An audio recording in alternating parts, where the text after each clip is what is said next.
नमस्कार दोस्तों, हमारे चैनल में आपका तहे दिल से स्वागत है। क्या आपने कभी सोचा है कि आप जो मानते हैं, जो आपके विचार हैं, वो सच में आपके अपने हैं?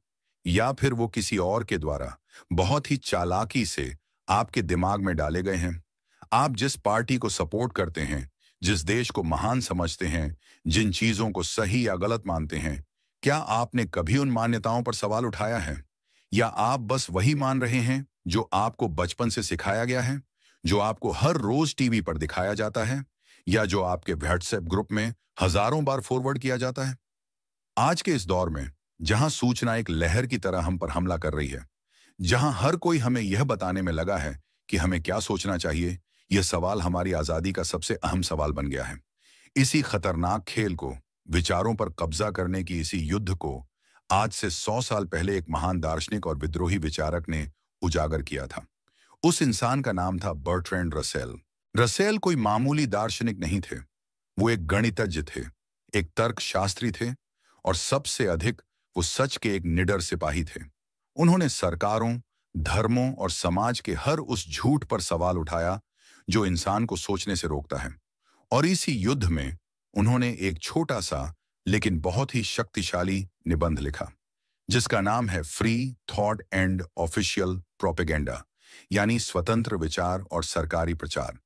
यह निबंध एक चेतावनी है, एक मशाल है, जो हमें दिखाती है कि कैसे कोई सारी ताकतें हमारे दिमाग को कंट्रोल करने के लिए एक अदृश्य जाल बुनती हैं, और उस जाल से हम कैसे आजाद हो सकते हैं। क्या आप तैयार हैं अपने दिमाग पर लगे तालों को खोलने के लिए? क्या आप तैयार हैं यह जानने के लिए कि असली बौद्धिक आजादी क्या होती है? तो चलिए इस रोमांचक सफर की शुरुआत करते हैं। चैप्टर नंबर 1, स्वतंत्र विचार क्या है, आजादी का असली मतलब। इस कहानी को शुरू करने से पहले हमें सबसे पहले यह समझना होगा कि जब बर्ट्रैंड रसेल स्वतंत्र विचार या फ्री थॉट की बात करते हैं, तो उनका असली मतलब क्या है। यह शब्द सुनने में बहुत सीधा साधा लगता है। ज्यादातर लोग सोचते हैं कि स्वतंत्र विचार का मतलब है जो मन में आए वो सोचने की आजादी। अगर मैं यह मानना चाहता हूं कि धरती छपटी है, तो यह मेरा स्वतंत्र विचार है। अगर आप यह मानना चाहते हैं कि किसी खास रंग के पोशाक पहनने से किस्मत अच्छी हो जाती है, तो यह आपका स्वतंत्र विचार है। लेकिन रसेल कहते हैं, नहीं, यह असली स्वतंत्र विचार नहीं है। यह तो बस मन की मनमानी है। यह अज्ञानता में जीने की आजादी है। रसेल के लिए, जो कि एक तर्क और विज्ञान के पुजारी थे, स्वतंत्र विचार एक बहुत ही गहरी और जिम्मेदारी भरी चीज है। रसेल कहते हैं कि एक स्वतंत्र विचारक वो नहीं है जो कुछ भी मान ले, बल्कि एक स्वतंत्र विचारक वो है जो अपनी राय सबूतों के आधार पर बनाता है। वो किसी भी बात को सिर्फ इसलिए नहीं मान लेता क्योंकि उसके माता पिता ने उसे यह सिखाया है, या उसकी धर्म की किताब में यह लिखा है, या उसकी सरकार उसे यह बताना चाहती है। वो हर बात पर सवाल करता है। वो पूछता है, इस बात का क्या सबूत है? क्या इसके खिलाफ भी कोई सबूत मौजूद है? एक स्वतंत्र विचारक अपनी मान्यताओं को पत्थर की लकीर नहीं मानता। वो उन्हें एक परिकल्पना की तरह देखता है, जैसे एक वैज्ञानिक अपनी थ्योरी को देखता है। वो कहता है, अभी तक के सबूतों के आधार पर मुझे लगता है कि यह बात सही है, लेकिन अगर भविष्य में कोई नया और बेहतर सबूत सामने आता है जो मेरी इस मान्यता को गलत साबित कर दे, तो मैं बिना किसी अहंकार के अपनी राय बदलने के लिए तैयार रहूंगा। यह है असली बौद्धिक ईमानदारी। यह है असली स्वतंत्र विचार। यह विश्वास करने की इच्छा नहीं, बल्कि सच जानने की इच्छा है। और रसेल कहते हैं कि यह दोनों एक दूसरे की बिल्कुल उल्टी हैं। विश्वास करने की इच्छा हमें अंधा बना देती है। जब हम किसी चीज में बस विश्वास करना चाहते हैं, तो हम सिर्फ वही सबूत देखते हैं जो हमारी मान्यता का समर्थन करते हैं, और उन सारे सबूतों को नजरअंदाज कर देते हैं जो उसके खिलाफ जाते हैं। हम अपने दिमाग के दरवाजे बंद कर लेते हैं, लेकिन जब हमारे अंदर सच जानने की इच्छा होती है, तो हम अपने दिमाग के सारे दरवाजे और खिड़कियां खुली रखते हैं। हम हर तरह के विचारों को अंदर आने देते हैं, उन्हें परखते हैं, उनकी जांच करते हैं, और फिर एक नतीजे पर पहुंचते हैं। और वो नतीजा भी हमेशा अंतिम नहीं होता। वो हमेशा नए सबूतों के लिए खुला रहता है। रसेल कहते हैं कि ज्यादातर लोगों के पास उनकी ज्यादातर मान्यताओं के लिए कोई अच्छा कारण नहीं होता। हम अपनी मान्यताएं वैसे ही अपना लेते हैं जैसे हम अपने पोशाकों का स्टाइल अपनाते हैं, यानी अपने समाज और अपने समय के फैशन के हिसाब से। हम वही मानते हैं जो हमारे आसपास के लोग मानते हैं, क्योंकि ऐसा करना आसान होता है, आरामदायक होता है। झुंड का हिस्सा बने रहने में एक सुरक्षा का एहसास होता है। सवाल पूछने में, अलग राय रखने में खतरा होता है। अकेलेपन का डर होता है। इसीलिए ज्यादातर लोग स्वतंत्र विचार से डरते हैं। रसेल का एक बहुत ही प्रसिद्ध कथन है, इंसान विचार से उतना ही डरता है जितना वो दुनिया में किसी और चीज से नहीं डरता। बर्बादी से भी ज्यादा, यहां तक कि मौत से भी ज्यादा। क्योंकि विचार विध्वंसक हो सकता है, वो क्रांतिकारी हो सकता है। वो हमारी आरामदायक आदतों, हमारे स्थापित संस्थानों और हमारे गहरे बैठे पूर्वाग्रहों पर हमला करता है। वो हमें असहज करता है। तो एक स्वतंत्र विचारक बनने का मतलब है इस असहजता को गले लगाना। इसका मतलब है अनिश्चितता में जीना सीखना। इसका मतलब है यह स्वीकार करना कि हमें सब कुछ नहीं पता और हम गलत भी हो सकते हैं। ये एक बहुत ही मुश्किल रास्ता है, लेकिन रसेल के अनुसार यही एकमात्र रास्ता है जो इंसानियत को प्रगति और ज्ञान की ओर ले जा सकता है। हर महान वैज्ञानिक खोज, हर महान सामाजिक सुधार, हर महान कलाकृति की शुरुआत किसी एक इंसान के स्वतंत्र विचार से ही हुई थी। एक ऐसा विचार जो उस समय के समाज को पागलपन लगता था। गैलीलियो ने जब कहा कि धरती सूरज के चारों ओर घूमती है, तो वो एक स्वतंत्र विचारक थे। जब किसी ने पहली बार कहा कि गुलामी एक पाप है, तो वो एक स्वतंत्र विचारक था। तो अब सवाल यह उठता है कि अगर यह स्वतंत्र विचार इतना जरूरी और इतना अच्छा है, तो इसे दबाने की कोशिश कौन करता है? वो कौन सी ताकतें हैं जो नहीं चाहती कि हम और आप अपनी बुद्धि का इस्तेमाल करें और सबूतों के आधार पर अपनी राय बनाएं? और उनका सबसे प्रमुख और सबसे खतरनाक हथियार क्या है? इस अदृश्य दुश्मन की पहचान हम अगले अध्याय में करेंगे। चैप्टर नंबर 2, प्रचार का अदृश्य जाल। सरकारें आपके दिमाग को कैसे कंट्रोल करती हैं? पिछले अध्याय में हमने स्वतंत्र विचार के असली और गहरे मतलब को समझा। अब हम उस सिक्के के दूसरे पहलू को देखने जा रहे हैं, यानी उस ताकत को जो इस स्वतंत्र विचार की सबसे मुख्य दुश्मन है। बर्ट्रैंड रसेल इस दुश्मन को नाम देते हैं ऑफिशियल प्रोपेगेंडा, यानी सरकारी प्रचार। प्रोपेगेंडा का मतलब है किसी खास विचार या एजेंडे को फैलाने के लिए जानकारी का एक तरफा और अक्सर भ्रामक इस्तेमाल करना, ताकि लोगों की राय को अपने पक्ष में घुमाया जा सके। रसेल कहते हैं कि हर प्रमुख संस्था, चाहे वो कोई धर्म हो, कोई राजनीतिक पार्टी हो या कोई बिजनेस हो, अपने विचारों को फैलाने के लिए प्रोपेगेंडा का इस्तेमाल करती है। लेकिन इन सब में सबसे ज्यादा शक्तिशाली और सबसे ज्यादा खतरनाक प्रोपेगेंडा होता है सरकार द्वारा किया जाने वाला प्रचार। ऐसा क्यों है? क्योंकि सरकार के पास वो साधन और वो ताकत होती है जो किसी और के पास नहीं होती। रसेल यह निबंध 1922 में लिख रहे थे, पहले विश्व युद्ध के ठीक बाद। उन्होंने अपनी आंखों से देखा था कि कैसे आधुनिक सरकारों ने प्रोपेगेंडा को एक हथियार के तौर पर इस्तेमाल करके अपनी पूरी की पूरी आबादी को युद्ध की आग में झोंक दिया था। उन्होंने देखा था कि कैसे स्कूल, अखबार और देशभक्ति के नारों का इस्तेमाल करके लोगों के दिमाग को इस कदर भर दिया गया था कि वो दुश्मन देश के लोगों को राक्षस समझने लगे थे और उन्हें मारने के लिए खुशी खुशी अपनी जान देने को तैयार हो गए थे। रसेल खुद एक शांतिवादी थे और उन्होंने युद्ध का विरोध किया था, जिसकी वजह से उन्हें जेल भी जाना हुआ था। इसलिए वो इस खेल को बहुत करीब से जानते थे। रसेल बताते हैं कि सरकारी प्रचार के मुख्य हथियार क्या क्या हैं, और जब आप इनके बारे में सुनेंगे तो आपको हैरानी होगी कि 100 साल बाद भी यह बातें कितनी ज्यादा सच हैं। उनका पहला और सबसे शक्तिशाली हथियार है शिक्षा। रसेल कहते हैं कि ज्यादातर देशों में सरकार शिक्षा व्यवस्था को कंट्रोल करती है और इसका इस्तेमाल वो बच्चों के दिमाग में बचपन से ही कुछ खास विचार डालने के लिए करती है। बच्चों को वो इतिहास सिखाया जाता है जो उनके अपने देश को महान और गौरवशाली दिखाता है और दूसरे देशों को कमजोर या बुरा। उन्हें यह सिखाया जाता है कि अपने देश के लिए जान दे देना सबसे अहम बलिदान है। उन्हें यह नहीं सिखाया जाता कि वो सवाल कैसे पूछें, बल्कि यह सिखाया जाता है कि वो दिए गए जवाबों को बिना सवाल किए कैसे मान लें। उनका मकसद नागरिकों को शिक्षित करना कम और उन्हें आज्ञाकारी और देशभक्त बनाना ज्यादा होता है। ये एक तरह की मानसिक प्रोग्रामिंग है जो बहुत ही कम उम्र से शुरू हो जाती है। दूसरा मुख्य हथियार है प्रेस, यानी मीडिया। रसेल के समय में यह मुख्य रूप से अखबार थे। आज हम इसमें टीवी, रेडियो और इंटरनेट को भी शामिल कर सकते हैं। सरकारें मीडिया को कई तरीकों से कंट्रोल करती हैं। वो या तो सीधे सीधे सरकारी न्यूज़ चैनल चला सकती हैं, या फिर विज्ञापनों और दूसरे आर्थिक दबावों के जरिए प्राइवेट मीडिया को अपनी मर्जी के अनुसार खबरें दिखाने पर मजबूर कर सकती हैं। मीडिया यह तय करता है कि आपको कौन सी खबर देखनी चाहिए और कौन सी नहीं। वो छोटी सी बात को बहुत विस्तार बनाकर दिखा सकता है और बहुत विशाल समस्या को पूरी तरह से गायब कर सकता है। वो लगातार एक ही झूठ को इतनी बार दोहरा सकता है कि वो सच लगने लगे। वो लोगों के मन में डर पैदा कर सकता है, किसी खास समुदाय के खिलाफ नफरत पैदा कर सकता है या सरकार को एक मसीहा के रूप में पेश कर सकता है। तीसरा हथियार है आर्थिक दबाव। यह एक बहुत ही सूक्ष्म लेकिन बहुत ही कारगर हथियार है। ज्यादातर लोग अपनी नौकरी और अपनी रोजी रोटी पर निर्भर होते हैं। उन्हें डर होता है कि अगर उन्होंने सरकार या अपने बॉस के खिलाफ कुछ बोला, अगर उन्होंने कोई गलत या अलोकप्रिय राय जाहिर की, तो उन्हें अपनी नौकरी से हाथ धोना हो सकता है।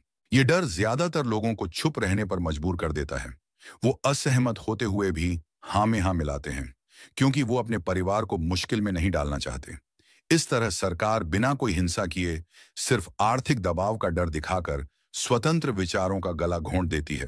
और इन सब के ऊपर काम करता है इंसान का एक मनोवैज्ञानिक झुकाव, जिसे रसेल झुंड की प्रवृत्ति कहते हैं। हम इंसान सामाजिक प्राणी हैं। हम सब एक समूह का, एक झुंड का हिस्सा बनकर रहना चाहते हैं। अकेले रह जाना हमारे सबसे मुख्य डरों में से एक है। प्रोपेगेंडा हमारी इसी प्रवृत्ति का फायदा उठाता है। वो हमें हम और वो में बांट देता है। हम यानी हमारा महान देश, हमारा महान धर्म, हमारी महान जाति, और वो यानी दुश्मन, गद्दार, बाहरी लोग। जब एक बार यह बंटवारा हो जाता है, तो अपने झुंड के खिलाफ कुछ भी बोलना देशद्रोह जैसा लगने लगता है। लोग अपने झुंड की गलत बातों का भी समर्थन करने लगते हैं, सिर्फ इसलिए ताकि उन्हें झुंड से बाहर ना निकाल दिया जाए। यह सरकारी प्रचार का एक अदृश्य जाल है, जो शिक्षा, मीडिया, आर्थिक दबाव और हमारी अपनी मनोविज्ञान की मदद से बुना जाता है। यह हमें सोचने का एक भ्रम देता है, जबकि असल में हमारे विचार हमारे अपने होते ही नहीं हैं। वो हमें एक पिंजरे में बंद कर देता है और हमें यह यकीन दिलाता है कि यही पूरी दुनिया है। लेकिन यह जाल बुना कैसे जाता है? इसकी शुरुआत कहां से होती है? रसेल के अनुसार इस मानसिक गुलामी की पहली ईंट हमारे बचपन में हमारी क्लासरूम में रखी जाती है। कैसे? इस खतरनाक प्रक्रिया को हम अगले अध्याय में और करीब से देखेंगे। चैप्टर नंबर 3, दिमागी गुलामी की पहली पाठशाला। कैसे स्कूल हमें सोचना नहीं, मानना सिखाते हैं। पिछले अध्याय में हमने सरकारी प्रचार के उन हथियारों को जाना जिनसे वो हमारे विचारों को नियंत्रित करता है। अब हम उसके सबसे पहले और सबसे गहरे असर वाले हथियार यानी शिक्षा व्यवस्था पर और गहराई से नजर डालेंगे।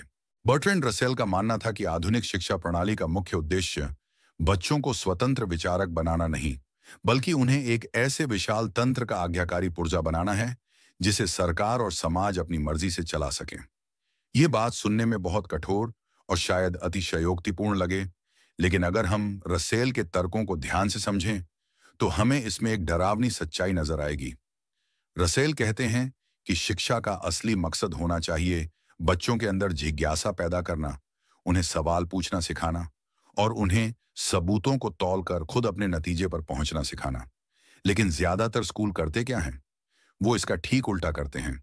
वो बच्चों के दिमाग को एक खाली बर्तन की तरह देखते हैं, जिसमें उन्हें बस जानकारी, तथ्य और पहले से तयशुदा सच भरने होते हैं। बच्चों को यह सिखाया जाता है कि किताब में जो लिखा है या टीचर जो कह रहा है वही अंतिम सत्य है। जो बच्चा इस जानकारी को सबसे अच्छे से रटकर परीक्षा में लिख देता है, उसे सबसे होशियार माना जाता है। जो बच्चा सवाल करता है, जो क्यों और कैसे पूछता है, उसे अक्सर अनुशासनहीन या समस्या पैदा करने वाला मानकर चुप करा दिया जाता है।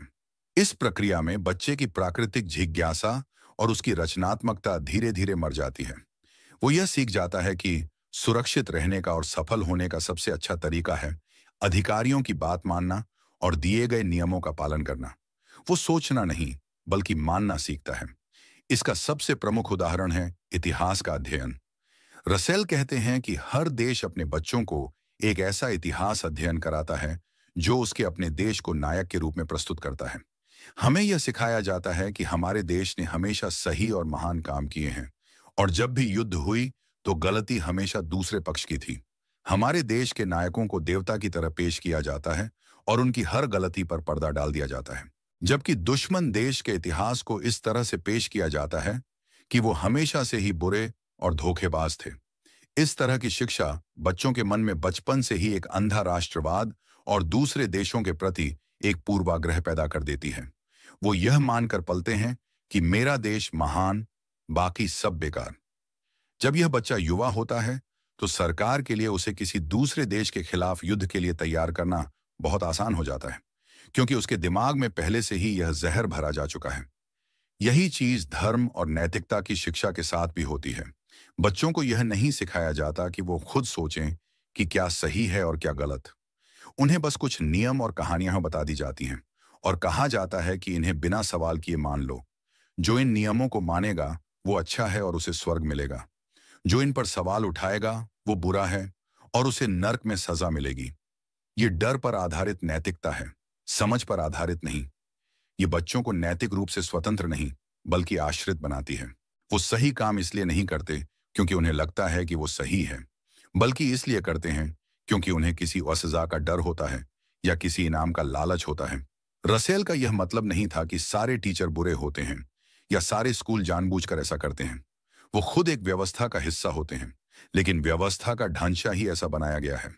इसका एक मुख्य कारण है कि सरकारों को ऐसे नागरिकों की जरूरत होती है जो आज्ञाकारी हों, जो सवाल न करें और जिन्हें आसानी से नियंत्रित किया जा सके।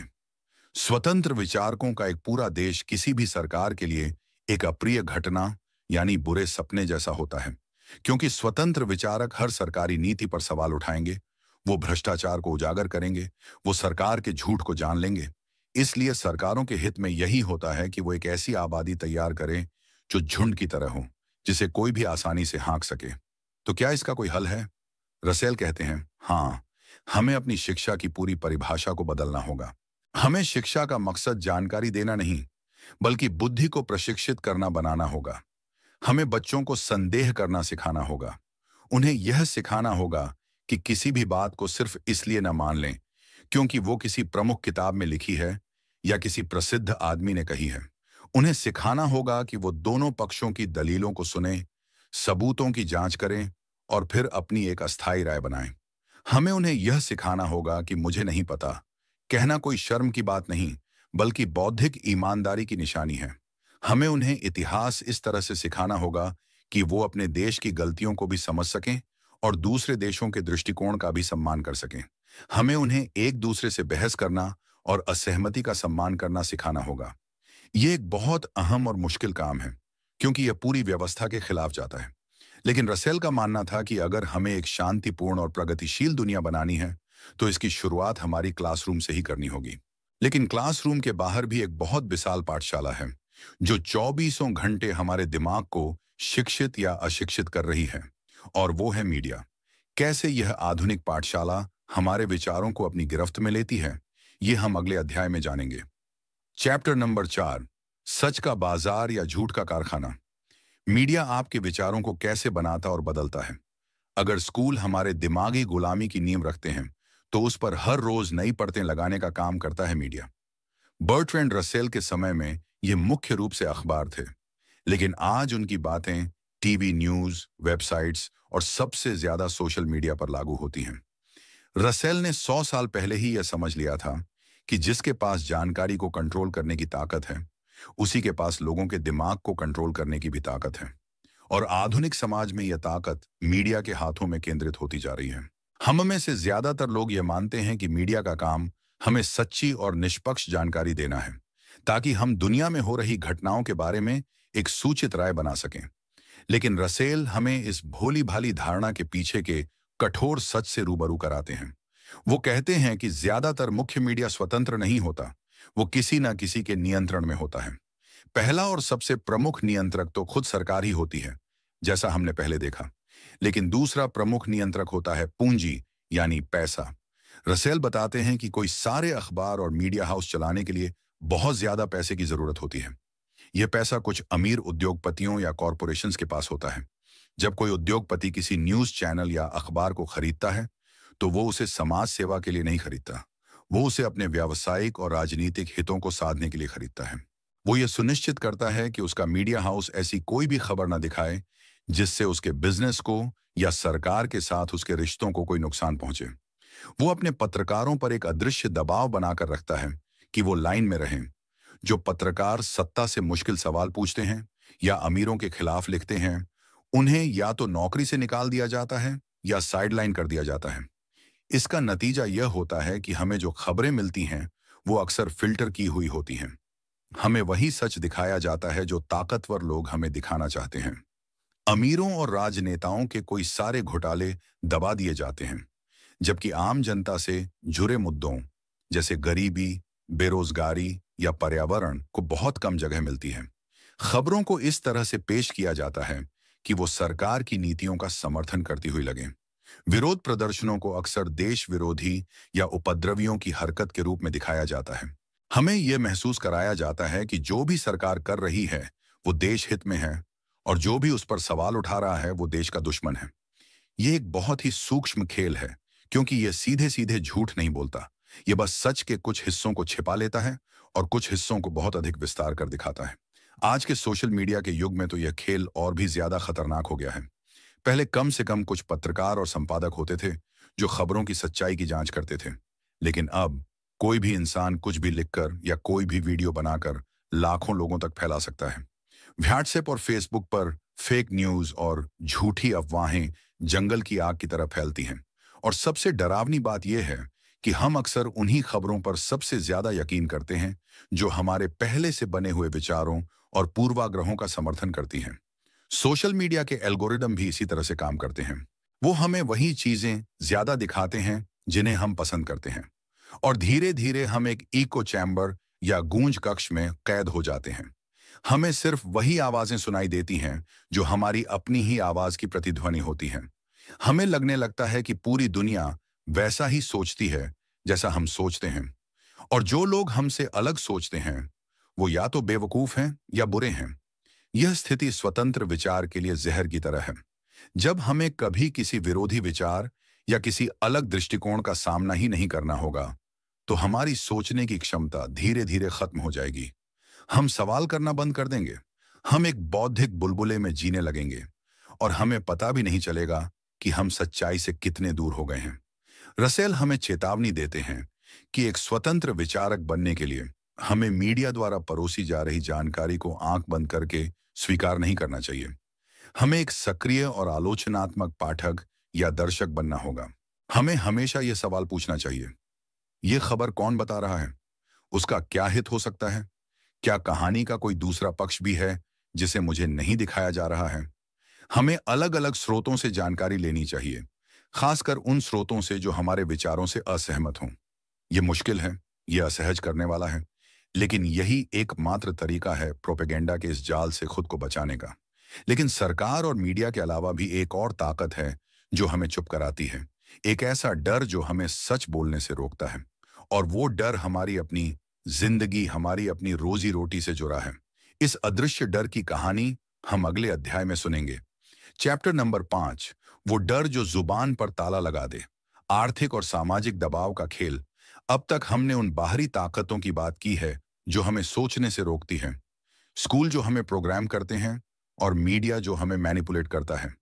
लेकिन बर्ट्रैंड रसेल एक और ज्यादा व्यक्तिगत और शायद सबसे शक्तिशाली दबाव की ओर हमारा ध्यान खींचते हैं। ये वो दबाव है जो हमारे अंदर से आता है, हमारे डर से पैदा होता है। यह है आर्थिक और सामाजिक दबाव का डर। रसेल कहते हैं कि ज्यादातर समाजों में स्वतंत्र रूप से सोचना और उससे भी ज्यादा अपने स्वतंत्र विचारों को खुलकर बोलना एक बहुत ही महंगा सौदा हो सकता है। इसकी कीमत आपको अपनी नौकरी, अपने दोस्तों और समाज में अपनी इज्जत से चुकानी हो सकती है, और यह कीमत चुकाने के लिए हर कोई तैयार नहीं होता। सबसे पहले बात करते हैं आर्थिक दबाव की। हम में से ज्यादातर लोग अपनी आजीविका के लिए किसी न किसी पर निर्भर हैं, किसी कंपनी पर, किसी संस्था पर या सरकार पर। हमारी तनख्वाह वहीं से आती है। अब कल्पना कीजिए कि आप किसी कंपनी में काम करते हैं और आपको पता चलता है कि आपकी कंपनी कोई गैर कानूनी या अनैतिक काम कर रही है, जैसे पर्यावरण को नुकसान पहुंचाना या अपने ग्राहकों को धोखा देना। आपका ज़मीर कहता है कि आपको इसके खिलाफ आवाज उठानी चाहिए, लेकिन फिर आपके मन में दूसरा ख्याल आता है, अगर मैंने कुछ बोला तो मुझे नौकरी से निकाल दिया जाएगा। अगर मैं निकाल दिया गया तो मैं अपने घर का किराया कैसे भरूंगा? मैं अपने बच्चों की फीस कैसे दूंगा? मुझे दूसरी नौकरी मिलेगी या नहीं? यह डर, अपनी आर्थिक सुरक्षा खो देने का यह डर, अक्सर हमारे जमीर की आवाज को दबा देता है। हम चुप रह जाते हैं, हम गलत को होते हुए देखते हैं, लेकिन हम कुछ नहीं करते क्योंकि हम अपनी रोजी रोटी को खतरे में नहीं डालना चाहते। यही चीज अकादमिक दुनिया में भी होती है। एक प्रोफेसर जो कोई बहुत ही क्रांतिकारी या विवादास्पद विचार पेश करता है, उसे यूनिवर्सिटी से निकाला जा सकता है या उसका प्रमोशन रोका जा सकता है। एक सरकारी कर्मचारी जो सरकार की किसी गलत नीति की आलोचना करता है, उसका ट्रांसफर किसी दूर दराज के इलाके में किया जा सकता है या उसे सस्पेंड किया जा सकता है। रसेल कहते हैं कि यह एक बहुत ही प्रभावी तरीका है लोगों को काबू में रखने का। आपको जेल में डालने की जरूरत नहीं है, आपको बस उनकी रोजी रोटी छीन लेने का डर दिखाना है। और ज्यादातर लोग अपने सिद्धांतों के लिए भूखे मरने को तैयार नहीं होते। इस तरह पूरा का पूरा समाज एक तरह की बौद्धिक बेईमानी का शिकार हो जाता है। लोग वो बातें कहते हैं जिनमें वो खुद यकीन नहीं करते और उन बातों को कहने से डरते हैं जिन्हें वो सच मानते हैं। आर्थिक दबाव के साथ साथ काम करता है सामाजिक दबाव। यह और भी ज्यादा सूक्ष्म है।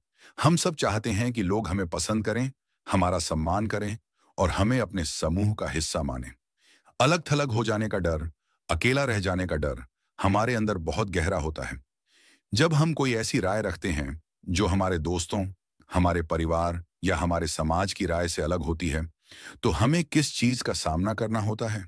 हमारा मजाक बनाया जाता है, हमें अजीब या पागल समझा जाता है, लोग हमसे कटना शुरू कर देते हैं, हमें पार्टियों में बुलाना बंद कर दिया जाता है, हमारे रिश्तेदार हमसे मुंह फेर लेते हैं। आज के सोशल मीडिया के दौर में तो यह कैंसिल कल्चर या ऑनलाइन ट्रोलिंग का रूप ले लेता है, जहां किसी एक गलत बात के लिए हजारों लोग मिलकर किसी एक इंसान पर टूट जाते हैं और उसकी इज्जत की धज्जियां उड़ा देते हैं। यह सामाजिक बहिष्कार का डर बहुत शक्तिशाली होता है। यह हमें अपनी असली राय को छिपाने और वही कहने पर मजबूर करता है जो लोकप्रिय है, जो सही माना जाता है। हम अपने आप को सेंसर करना सीख जाते हैं। हम कोई भी बात बोलने से पहले 10 बार सोचते हैं कि लोग क्या कहेंगे। इस प्रक्रिया में हम धीरे धीरे अपनी मौलिकता और अपनी पहचान खो देते हैं। हम एक नकाब पहनकर जीने लगते हैं, एक ऐसा नकाब जो समाज को पसंद हो।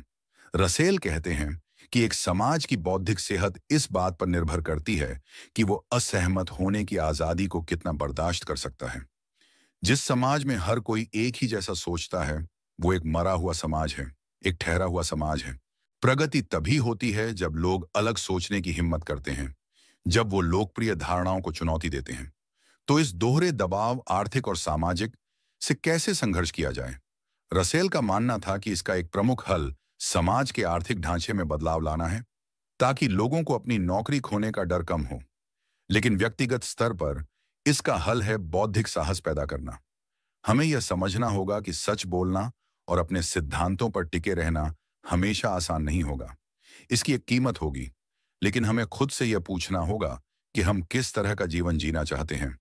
एक आरामदायक झूठ का जीवन या एक मुश्किल लेकिन सच्चे आत्मसम्मान का जीवन।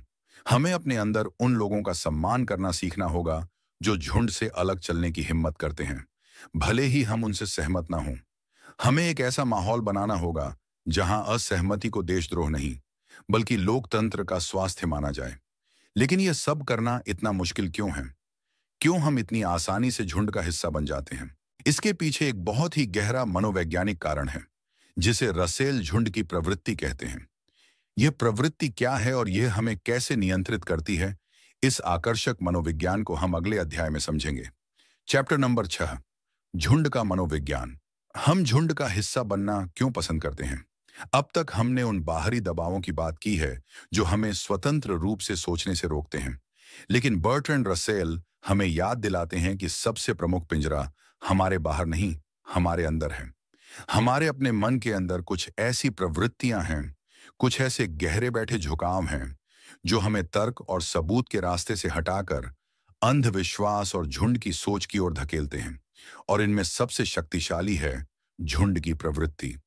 रसेल कहते हैं कि हम इंसान अपने विकास के लाखों सालों के इतिहास की वजह से स्वाभाविक रूप से एक झुंड में रहने वाले प्राणी हैं। प्राचीन समय में जो इंसान झुंड से अलग हो जाता था, उसका जिंदा बचना लगभग नामुमकिन था। झुंड में रहने पर ही उसे शिकारियों से सुरक्षा मिलती थी, भोजन मिलता था और साथ ही मिलते थे। अकेला इंसान कमजोर था, झुंड ताकतवर था। यह प्रवृत्ति आज भी हमारे डीएनए में, हमारे मनोविज्ञान में बहुत गहराई से मौजूद है। आज हमें जंगली जानवरों से तो कोई खतरा नहीं है, लेकिन झुंड से बाहर निकाले जाने का, यानी सामाजिक बहिष्कार का डर आज भी उतना ही शक्तिशाली है। हम सब चाहते हैं कि हम एक समूह का हिस्सा हों, चाहे वो हमारा परिवार हो, हमारे दोस्त हों, हमारा धर्म हो, हमारी जाति हो या हमारा देश हो। इस समूह की पहचान हमारी अपनी पहचान का एक बहुत अहम हिस्सा बन जाती है। हम मैं से ज्यादा हम में सोचने लगते हैं और यहीं से प्रोपेगेंडा का खेल शुरू होता है। चालाक नेता और प्रचारक हमारी इसी झुंड की प्रवृत्ति का फायदा उठाते हैं। वो एक बहुत ही मजबूत हम की भावना पैदा करते हैं। वो हमें बताते हैं कि हमारा समूह सबसे अच्छा है, सबसे महान है, सबसे ज्यादा नैतिक है, और साथ ही वो एक यानी दुश्मन भी खड़ा करते हैं। वो कोई दूसरा देश हो सकता है, कोई दूसरा धर्म हो सकता है, या हमारे ही देश के कुछ लोग हो सकते हैं जो हमसे अलग सोचते हैं। एक बार जब यह हम बनाम वो का विभाजन सफलतापूर्वक कर दिया जाता है, तो तर्क और बुद्धि का काम लगभग खत्म हो जाता है। अब हर चीज भावनाओं के स्तर पर होने लगती है। अपने झुंड के प्रति एक अंधी वफादारी पैदा हो जाती है और दूसरे झुंड के प्रति अंधी नफरत। अब अगर हमारे झुंड का कोई सदस्य कुछ गलत भी करता है, तो हम उसे नजरअंदाज कर देते हैं या उसका बचाव करते हैं, क्योंकि वो हम में से एक है। और अगर दुश्मन झुंड का कोई सदस्य कोई अच्छा काम भी करता है, तो हम उसमें भी कोई ना कोई खोट निकाल लेते हैं, क्योंकि वो उनमें से एक है। हमारी सोचने की क्षमता पंगु हो जाती है। हम सबूतों को देखना बंद कर देते हैं और सिर्फ यह देखते हैं कि कौन हमारे झुंड का है और कौन नहीं। यह झुंड की प्रवृत्ति हमें बहुत सुरक्षित महसूस कराती है। जब हम हजारों लोगों को अपने जैसा ही नारा लगाते हुए, अपने जैसा ही झंडा लहराते हुए देखते हैं, तो हमें एक बहुत ही शक्तिशाली होने का एहसास होता है। हमें लगता है कि अगर इतने सारे लोग एक ही बात मान रहे हैं, तो वो गलत कैसे हो सकती है। व्यक्तिगत जिम्मेदारी का बोझ खत्म हो जाता है। हमें खुद सोचने की जरूरत नहीं होती, झुंड हमारे लिए सोचता है। हमें बस झुंड के साथ चलना होता है। ये एक बहुत ही आरामदायक और नशीला एहसास होता है, लेकिन रसेल हमें चेतावनी देते हैं कि यह आराम एक मीठा जहर है। यह हमारी व्यक्तिगत चेतना को खत्म कर देता है और हमें एक बहुत बेवकूफ और अक्सर हिंसक मशीन का एक छोटा सा पुर्जा बना देता है। इतिहास गवाह है कि इंसानियत के सबसे भयानक अपराध, जैसे कि दंगे, नरसंहार और युद्ध, इसी झुंड की मानसिकता से पैदा हुए हैं। जब लोग अपनी व्यक्तिगत सोच को खो देते हैं और एक नेता या एक विचारधारा के पीछे आंख बंद करके चलने लगते हैं, तो वो ऐसे काम भी कर सकते हैं जो वो अकेले में करने की कभी कल्पना भी नहीं कर सकते। एक स्वतंत्र विचारक बनने का मतलब है इस झुंड की प्रवृत्ति के खिलाफ जाना। इसका मतलब है झुंड में खड़े होकर यह कहने की हिम्मत करना कि राजा नंगा है। इसका मतलब है अपने ही झुंड के लोगों की गलतियों पर सवाल उठाना, और यह बहुत ही मुश्किल काम है, क्योंकि ऐसा करने पर झुंड आपको गद्दार कहेगा, आपको बाहर निकालने की कोशिश करेगा, आपको अकेला खड़ा होना होगा। लेकिन रसेल कहते हैं कि इंसानियत की सारी प्रगति इन्हीं अकेले खड़े होने वाले लोगों की वजह से हुई है। वो लोग जिन्होंने अपने झुंड की आरामदायक सुरक्षा को छोड़कर सच का मुश्किल और अकेला रास्ता चुना। तो हम इस आंतरिक प्रवृत्ति से कैसे संघर्ष कर सकते हैं? इसका तरीका है अपने अंदर एक और प्रवृत्ति को मजबूत करना, और वो है तर्क और जिज्ञासा की प्रवृत्ति। हमें खुद को यह ट्रेनिंग देनी होगी कि हम किसी भी विचार को स्वीकार करने से पहले यह देखें कि वो किस झुंड से आ रहा है, और फिर उस झुंड की पहचान से परे जाकर सिर्फ सबूतों के आधार पर उस विचार को परखें। हमें जानबूझकर उन लोगों को जानना और सुनना चाहिए जो हमारे झुंड से नहीं हैं, जो हमसे अलग सोचते हैं। हमें अपने अंदर एक अंतर्राष्ट्रीय नागरिक की भावना पैदा करनी होगी, जो यह समझे कि हम किसी एक झुंड से पहले पूरी इंसानियत का हिस्सा हैं। यह एक निरंतर चलने वाला संघर्ष है, हमारे अंदर के आदिम इंसान और हमारे अंदर के तार्किक इंसान के बीच का संघर्ष। लेकिन इस संघर्ष को करना क्यों जरूरी है? अगर हम प्रोपेगेंडा के शिकार हो भी जाएं, अगर हम झुंड का हिस्सा बनकर ही जिएं, तो इससे आखिर नुकसान क्या है? इस आरामदायक गुलामी की असली कीमत क्या है, यह हम अगले अध्याय में समझेंगे। चैप्टर नंबर 7, निश्चितता का जहर, जब यकीन नफरत और हिंसा को जन्म देता है। अब तक हम यह समझ चुके हैं कि प्रोपेगेंडा कैसे काम करता है और हम क्यों इतनी आसानी से उसके शिकार हो जाते हैं। लेकिन अब हम उस सबसे जरूरी सवाल पर आते हैं कि आखिर यह इतना बुरा क्यों है। अगर लोगों का एक समूह एक ही बात पर यकीन कर ले, तो उसमें हर्ज ही क्या है? इससे तो एकता और मजबूती आती है। बर्ट्रैंड रसेल कहते हैं कि समस्या यकीन करने में नहीं है, समस्या है निश्चितता में। समस्या है आंख बंद करके, बिना किसी सबूत के, किसी बात को अंतिम सत्य मान लेने में। और यह निश्चितता, यह कट्टरता इंसानियत के लिए जहर की तरह है।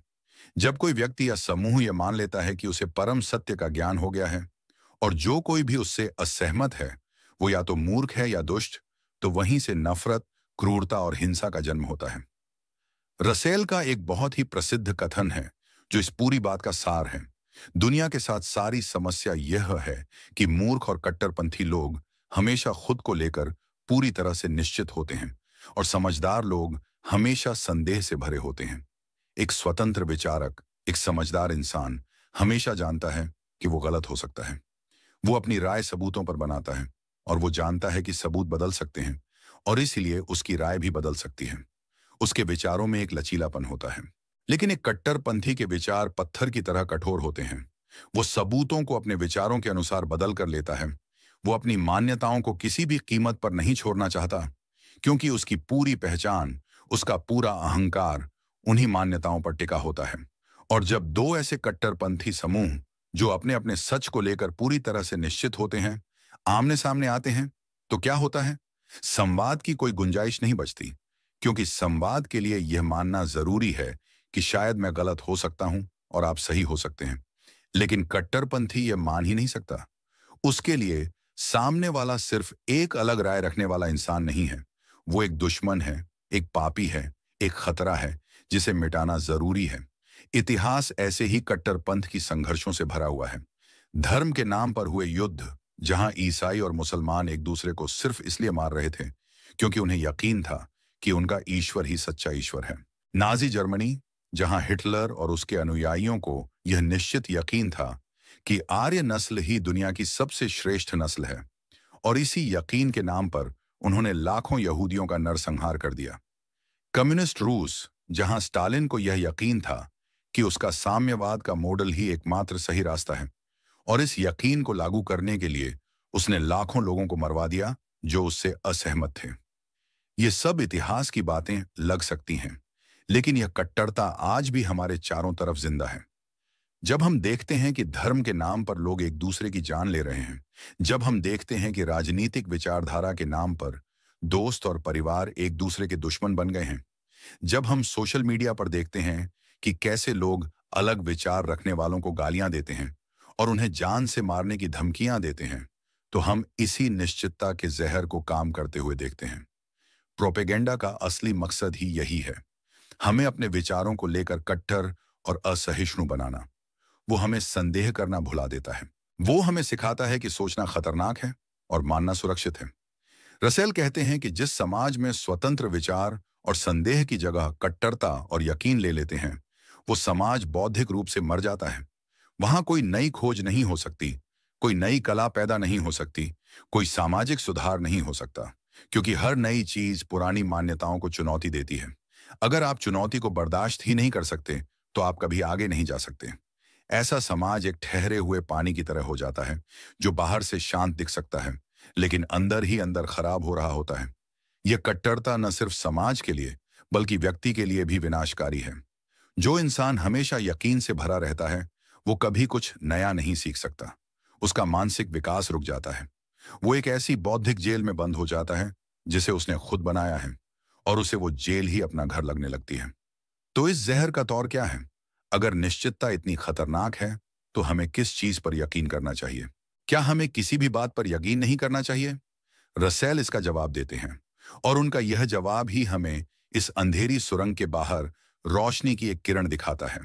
यह जवाब ही हमें बताता है कि एक बेहतर और ज्यादा शांतिपूर्ण दुनिया कैसे बनाई जा सकती है। वो जवाब क्या है, यह जानने के लिए हमें अगले अध्याय में चलना होगा, जहां हम इस बीमारी के इलाज की बात करेंगे। चैप्टर नंबर 8, संदेह की शक्ति, अनिश्चितता को गले लगाने का जादू। अब तक हमने समस्या की मूल को बहुत गहराई से समझ लिया है।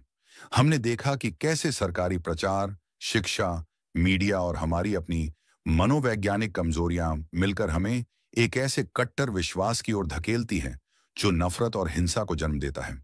अब हम उस बिंदु पर हैं जहां बर्ट्रैंड रसेल हमें इस बीमारी का इलाज बताते हैं, और उनका इलाज एक शब्द में है: संदेह या संशयवाद। ये शब्द सुनकर बहुत से लोगों को शायद कुछ अजीब लगे। हमें तो बचपन से सिखाया जाता है कि संदेह करना बुरी बात है, कि हमें विश्वास रखना चाहिए, आस्था रखनी चाहिए। लेकिन रसेल कहते हैं कि आंख बंद करके विश्वास करना ही तो सारी समस्या की मूल है। असली बौद्धिक गुण विश्वास करना नहीं, बल्कि सही तरीके से संदेह करना है। रसेल का यह मतलब नहीं है कि हमें हर चीज पर संदेह करना चाहिए और किसी भी नतीजे पर नहीं पहुंचना चाहिए। वो एक ऐसे आलसी संदेह की बात नहीं कर रहे जो कहता है कुछ भी सच नहीं है, इसीलिए कुछ भी जानने की कोशिश करने का कोई फायदा नहीं। ये तो एक और तरह की कट्टरता है। रसेल जिस संदेह की बात कर रहे हैं वो एक सक्रिय, एक जिज्ञासु और एक रचनात्मक संदेह है। यह वैज्ञानिक वाला संदेह है। एक अच्छा वैज्ञानिक किसी भी थ्योरी को अंतिम सत्य मानकर नहीं बैठ जाता। वो हमेशा यह सवाल पूछता रहता है, क्या यह सच है? हम इसे और बेहतर तरीके से कैसे जांच सकते हैं? क्या कोई ऐसा सबूत है जो इसे गलत साबित कर सके? यही वैज्ञानिक मानसिकता है जिसने इंसानियत को इतनी तरक्की दी है। और रसेल चाहते थे कि हम इसी वैज्ञानिक मानसिकता को अपने जीवन के हर पहलू में लागू करें, चाहे वो राजनीति हो, धर्म हो या हमारे व्यक्तिगत रिश्ते हों। तो इस संदेह की शक्ति का अभ्यास हम अपनी रोजमर्रा की जिंदगी में कैसे कर सकते हैं? रसेल हमें कुछ व्यावहारिक तरीके बताते हैं। पहला कदम है अपनी अज्ञानता को स्वीकार करना। हमें यह समझने की जरूरत है कि हम दुनिया के बारे में बहुत कम जानते हैं। ब्रह्मांड बहुत अहम और जटिल है और हमारा ज्ञान बहुत ही सीमित है। जब हम यह मान लेते हैं कि हमें सब कुछ नहीं पता, तो हमारे अंदर सीखने की इच्छा पैदा होती है। हमारा अहंकार कम हो जाता है और हम दूसरे लोगों के विचारों को सुनने के लिए ज्यादा तैयार हो जाते हैं। जो इंसान सोचता है कि उसे सब कुछ पता है, वो कभी कुछ नया नहीं सीख सकता। दूसरा कदम है अपनी मान्यताओं को परिकल्पना के रूप में देखना। अपनी किसी भी प्रिय मान्यता को पकड़िए, चाहे वो राजनीतिक हो या धार्मिक, और फिर खुद से यह कहने की कोशिश कीजिए, मान लीजिए कि यह सच नहीं है, मान लीजिए कि इसका उल्टा सच है, तो दुनिया कैसी दिखेगी? जो लोग मुझसे असहमत हैं वो ऐसा क्यों सोचते हैं? उनके पास क्या सबूत हो सकते हैं? यह एक बहुत ही शक्तिशाली दिमागी कसरत है। यह आपको आपके अपने दृष्टिकोण के पिंजरे से बाहर निकालकर दुनिया को किसी और की नजरों से देखने पर मजबूर करती है। यह आपको सिखाती है कि हर कहानी के कई पहलू हो सकते हैं। यह आपके अंदर सहानुभूति पैदा करती है। तीसरा और सबसे जरूरी कदम है हमेशा सबूत मांगना। जब भी कोई आपसे कुछ मानने के लिए कहे, चाहे वो कोई नेता हो, कोई धर्मगुरु हो या व्हाट्सएप पर आया कोई मैसेज हो, तो हमेशा यह सवाल पूछें, इसका क्या सबूत है? सिर्फ दावे पर विश्वास न करें, जानकारी के स्रोत की जांच करें। क्या यह स्रोत भरोसेमंद है? क्या यह जानकारी कहीं और से भी प्रमाणित हो रही है? क्या इसमें भावनाओं को भड़काने वाले शब्दों का इस्तेमाल किया गया है? यह आलोचनात्मक सोच का कौशल है और यह प्रोपेगेंडा के खिलाफ हमारा सबसे प्रमुख कवच है। हमें अपने दिमाग को एक किले की तरह बनाना होगा जिसके दरवाजे पर एक सख्त पहरेदार यानी हमारी तर्क शक्ति खड़ा हो, जो हर आने जाने वाली सूचना की पूरी जांच करे। रसेल का मानना था कि अगर हम अपनी शिक्षा व्यवस्था में बच्चों को बचपन से ही यह संदेह करने का कौशल सिखा सकें, तो हम एक पूरी तरह से अलग और बेहतर दुनिया बना सकते हैं। एक ऐसी दुनिया जहां लोग धर्म और देश के नाम पर एक दूसरे से नफरत नहीं करेंगे, क्योंकि वो समझेंगे कि हर किसी के पास सच का एक छोटा सा भाग ही होता है। एक ऐसी दुनिया जहां लोग चालाक नेताओं के झूठे वादों के झांसे में नहीं आएंगे, क्योंकि वो हमेशा सबूत मांगेंगे। एक ऐसी दुनिया जहां लोग एक दूसरे से बात करने, बहस करने और असहमत होने से नहीं डरेंगे, क्योंकि वो जानेंगे कि इसी प्रक्रिया से हम सब मिलकर सच के और करीब पहुंचते हैं। यह एक आदर्शवादी सपना लग सकता है, लेकिन रसेल को इंसान की तर्क शक्ति पर पूरा भरोसा था। उन्हें यकीन था कि अगर हम चाहें तो हम अपने अंदर के कट्टरपंथी को हराकर अपने अंदर के वैज्ञानिक को जगा सकते हैं। लेकिन यह सब सैद्धांतिक बातें हो गईं। हम, आप और मैं आज से, अभी से अपनी जिंदगी में एक स्वतंत्र विचारक बनने के लिए क्या ठोस कदम उठा सकते हैं? इस व्यावहारिक गाइड के लिए हमें अपने अंतिम अध्याय की ओर जाना होगा। चैप्टर नंबर 9, एक स्वतंत्र दिमाग का निर्माण, आपकी व्यक्तिगत आजादी का घोषणा पत्र। अब हम अपनी इस ऑडियो बुक के उस हिस्से में हैं जहां हम बर्ट्रैंड रसेल के महान विचारों को अपनी रोजमर्रा की जिंदगी में उतारने की कोशिश करेंगे। स्वतंत्र विचारक बनना कोई एक दिन का काम नहीं है, यह एक निरंतर चलने वाला अभ्यास है। अपने ही दिमाग को प्रशिक्षित करने की एक कला है। यह जिम जाकर बॉडी बनाने जैसा है, जिसमें हर रोज कुछ मेहनत लगती है। तो चलिए एक स्वतंत्र दिमाग बनाने के लिए कुछ व्यावहारिक कदम और आदतें जानते हैं, जिन्हें हम आज से ही अपना सकते हैं। पहली आदत है विविधतापूर्ण अध्ययन करना और सुनना। हम में से ज्यादातर लोग वही अध्ययन करना और सुनना पसंद करते हैं जो हमारे विचारों से मेल खाता है। अगर आप एक खास राजनीतिक पार्टी को पसंद करते हैं, तो आप उसी का न्यूज़ चैनल देखेंगे, उसी के अखबार देखेंगे और सोशल मीडिया पर भी उसी विचारधारा के लोगों को फॉलो करेंगे। ये बहुत आरामदायक है, लेकिन ये हमारे दिमाग को पंगु बना देता है। एक स्वतंत्र विचारक बनने के लिए आपको जानबूझकर इस आराम के दायरे से बाहर निकलना होगा। अगर आप एक विचारधारा को मानते हैं, तो हर हफ्ते कुछ समय उस विचारधारा की आलोचना करने वाली किताब या लेख अध्ययन करने में बिताएं। उन लोगों को सुने जो आपसे पूरी तरह असहमत हैं, और उन्हें चुप कराने या उनसे नफरत करने के इरादे से नहीं, बल्कि यह समझने के इरादे से सुने कि वो ऐसा क्यों सोचते हैं। यह शुरू में बहुत मुश्किल लगेगा, आपको गुस्सा भी आ सकता है, लेकिन धीरे धीरे आपका दिमाग अलग अलग दृष्टिकोणों को समझने का आदी हो जाएगा। आपकी सोच में गहराई आएगी। दूसरी आदत है अपनी भावनाओं पर ध्यान देना। प्रोपेगेंडा का सबसे प्रमुख हथियार हमारी भावनाएं होती हैं। हमारा डर, हमारा गुस्सा, हमारा गर्व। जब भी आप कोई खबर देखते या सुनते हैं और आपको बहुत तीव्र भावना महसूस होती है, तो वहीं पर रुक जाएं। खुद से पूछें, क्या यह खबर मुझे जानबूझकर गुस्सा दिलाने या डराने के लिए बनाई गई है? क्या इसमें ऐसे शब्दों का इस्तेमाल किया गया है जो तर्क से नहीं, बल्कि भावनाओं से खेल रहे हैं? एक स्वतंत्र विचारक अपनी भावनाओं को महसूस करता है, लेकिन वो अपने फैसले सिर्फ भावनाओं के आधार पर नहीं लेता। वो अपनी भावनाओं को एक संकेत की तरह देखता है और फिर अपनी तर्क शक्ति का इस्तेमाल करके उस मामले की तह तक जाने की कोशिश करता है। तीसरी आदत है अपनी भाषा को लेकर सावधान रहना। हमें ऐसी भाषा का इस्तेमाल करने से बचना चाहिए जो बहुत ज्यादा निश्चिततावादी या कट्टर हो। जैसे ये कहने के बजाय कि यही सच है, हम कह सकते हैं मुझे लगता है कि, या अभी तक के सबूतों के आधार पर ऐसा लगता है कि।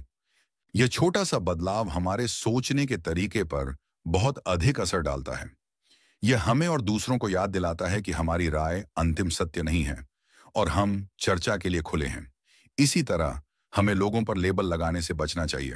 किसी को सिर्फ इसलिए देशद्रोही, भक्त या लिबरल कहकर खारिज कर देने से बातचीत के सारे रास्ते बंद हो जाते हैं। हमें व्यक्ति के विचारों पर बहस करनी चाहिए, न कि व्यक्ति पर हमला करना चाहिए।